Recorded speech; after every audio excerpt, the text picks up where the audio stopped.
Welcome, dear friends, to another study of the Spiritist magazine. Here we are together, allowing us to have another moment where we study the Spiritist teachings every Tuesday at 8 p.m. Eastern Standard Time. We meet and discuss one of the issues of the Spiritist magazine. We're talking about issue 68 in the month of January of 2025 when this first airs. So, welcome to our studies if you're watching this live or on demand. It's always an honor and a privilege to be with you, especially during these moments where the earth is undergoing this beautiful planetary transition to evolve into a world of regeneration. So today we're going to talk about Neuropills on depression. This article is from issue 68, which is the newest issue of the magazine, which you can download free of charge at spiritistmagazine.org, as well as you can download the app for the Spiritist magazine. Clearly, FedEx wants to talk to me. Spiritistmagazine.org. If you download the app, you'll be able to browse all of the issues of the magazine free of charge, and perhaps you'll be able to, take your time reading this when you are on waiting for your order at a coffee place, waiting for the cashier at the grocery store, scrolling around, but never when you're driving or operating machinery. So this article is by the physician and Spiritist practitioner Nubor Facure. He is a professor of medicine at the university. We go to the School of Medicine at Unicamp, São Paulo, Brazil. So today's issue, let me make sure I have it open for you, deals with depression, changes in mental health, and it allows you and I to discuss what should we do. As you may know, and if you don't, we'll talk about it. It is a sensitive topic. However, we know that the statistics show us that we have so many people in this world who is suffering from depression, anxiety, different mental health issues. Many of those who are privileged, right, by this world to receive treatment. Some places in the world, imagine, we have medicine. Some places won't have medicine and or spiritual knowledge, which is what we are gathering here today.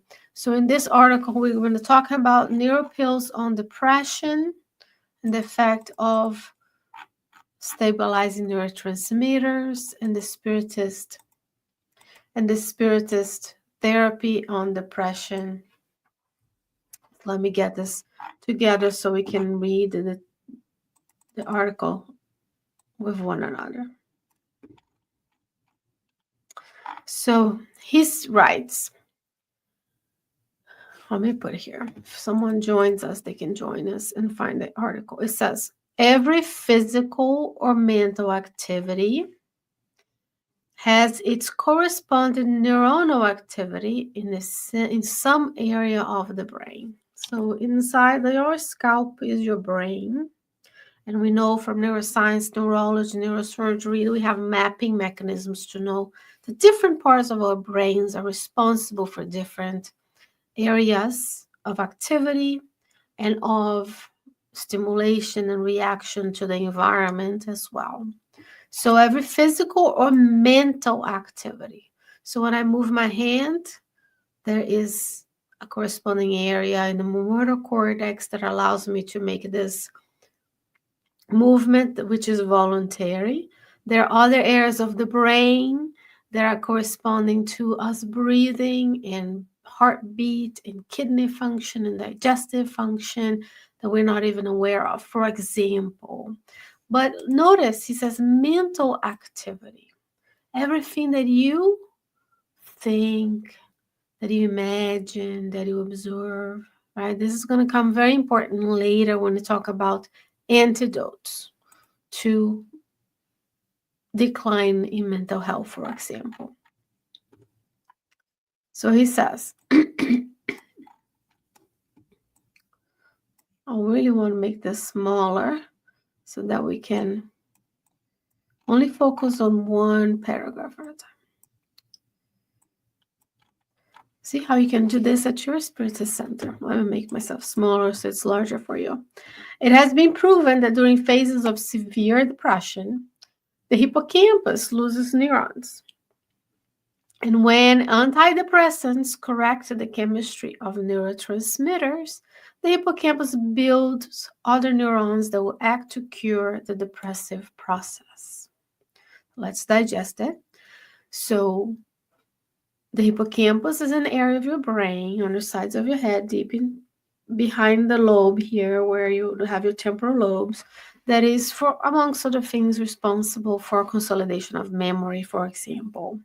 And the neurons, when you're depressed or if someone is depressed, not you specifically, dear listener, they lose neurons when we are depressed. So there are physical changes, right, in the brain during depression, which means if you lose neurons, you would open up space, for those neurons died, and some will be replaced.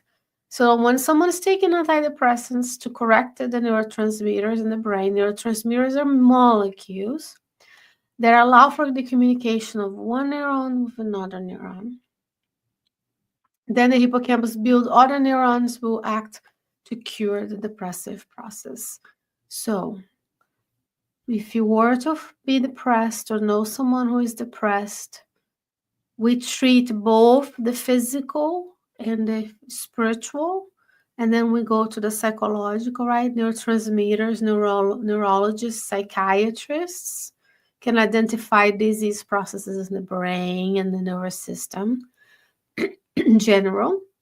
Then we treat the physical with medicine that is blessed in the world. If you have an infection, you get antibiotics. If you take the flu vaccine, you protect yourself against severe flu and even severe disease, manifestation of the flu if you catch the flu later. So there are blessed physical molecules that we use to dispense the necessary medicine that we are here in the US blessed to have. Many parts of the world have, and other parts of the world will have one day.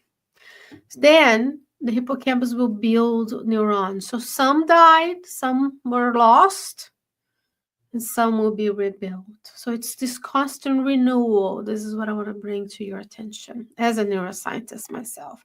We, Spiritists, have a neurology, which is a field of medicine that takes care of the nervous system, a magnificent field of study to understand much of what the Spiritist doctrine teaches us. So let's see what the Spiritist doctrine has to teach us in regards to depressive activity in the brain. Fixed ideas that imprison us in persistent hurts and resentments.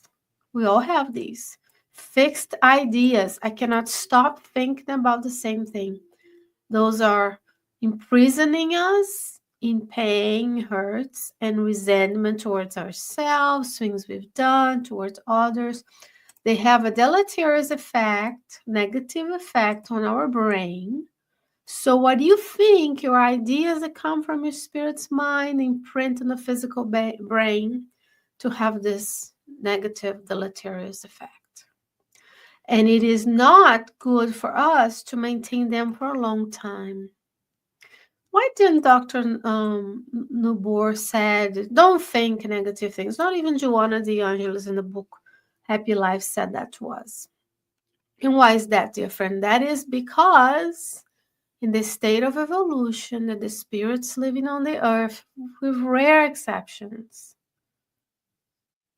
display, we will have fixed ideas that imprises us in suffering.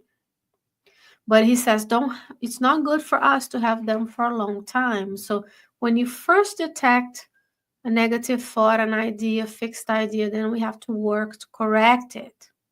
We have to gain this the skills to do it, and we have to teach the kids and the new generations who are malleable, who are growing, who are absorbing all of this information on how to do it. So what do negative thoughts do? Negative thoughts that immobilize us due to depression can cause irreparable damage to the brain, compromising our mental life forever. Persistent thinking or imagining will create neuron patterns that can help or harm us. Nobody is saying anything or judging anything or miscategorizing anything who has experienced depression. We all have, at some point of our lives, experienced negative thoughts, fixed ideas, and some of us will develop the depressive process. And thank God, dear friends, when I was young, you didn't talk about depression. If you wanted to talk to a psychologist, God forbid, people thought you were crazy because you wanted to discuss your psychological, emotional health and work on strategies to be a better human.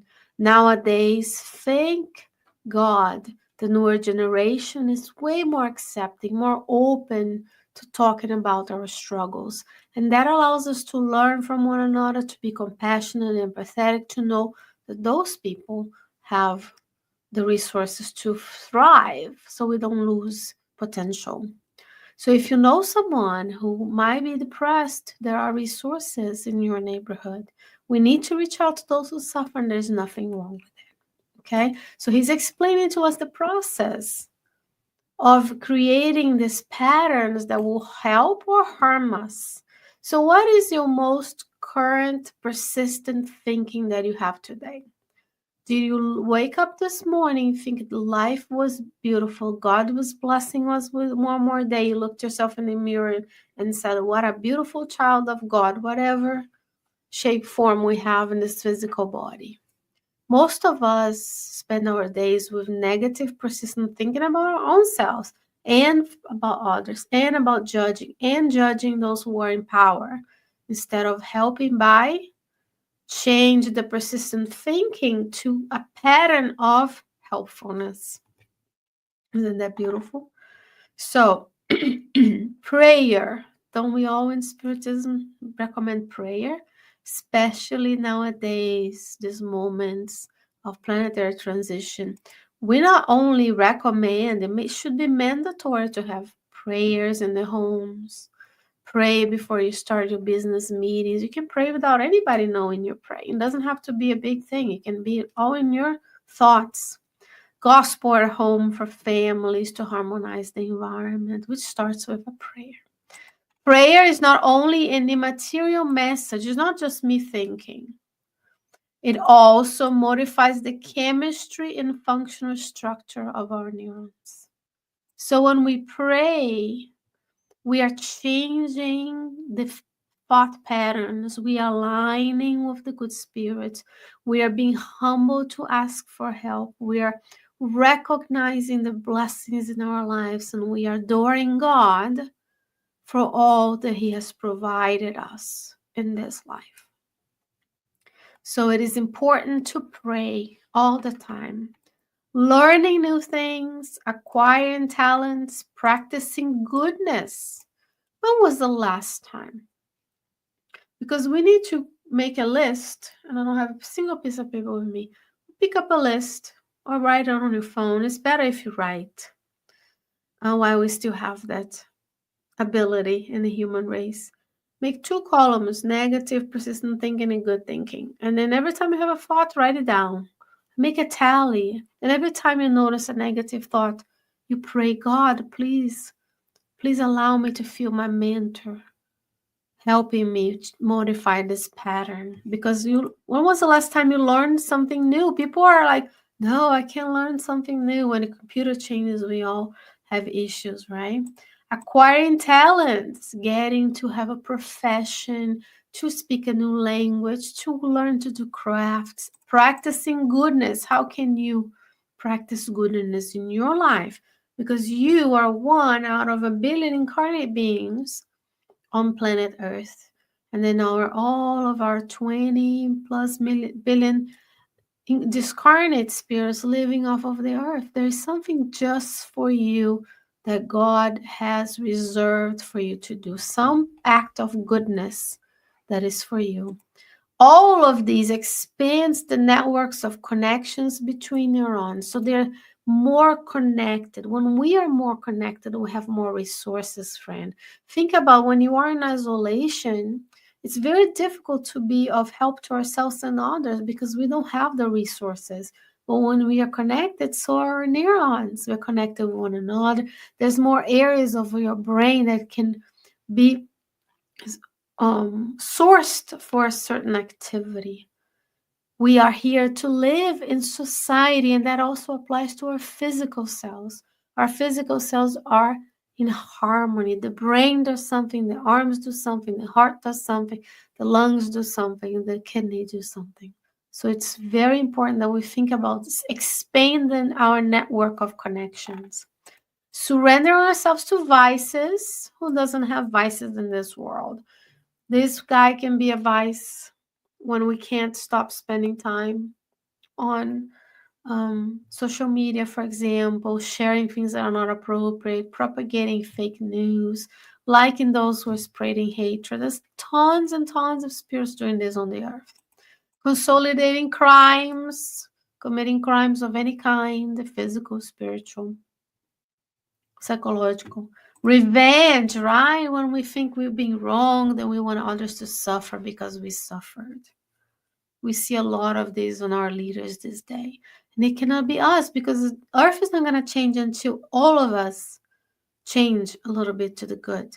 However, the process of planetary transition, as explained to us by the spirits, mean earth is progressing. We have to align with the sources of goodness and work hard so that we're granted opportunities to stay and reincarnate on the earth again versus being taken to a planet that is more aligned to us. Many spirits will suffer this sorting. It's a self-sorting. This is not God saying you go here, you go there. This is me as a spirit, and the sum of all of done on my vibrations and alliances of goodness will say, okay, this one is aligned with progress, this one is not, so they go to a different place to evolve there.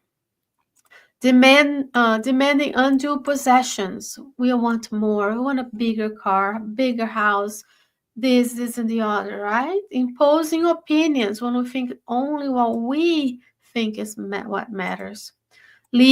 All of these leave marked impulses that neurons fixate on forever. So these have lasting consequences to decrease the activity of these neurons with one another. So we create these fixed ideas. Go to the book Evolution in Two Worlds by André Luiz, and he will show you how monoideistic ideas, fixed ideas, can cause harm and keep the spirit imprisoned into its own mental creation after death, hindering the progress. This distance between imagining and desire is very small. People say, but it's just a little bit of a crime podcast. It is just a little bit of a violent movie, right? No, distance between imagining and desire. Your brain doesn't know the difference between real and unreal. If you watch a movie, you're going to relive those images inside of yourself and you will feel the physical consequences of all of that trauma, all of that crime. So, what are we feeding our brains? What are we feeding our minds these days? Good things, hopefully, because you're here at Cardiac Radio after all. Thinking and acting are closer than they seem.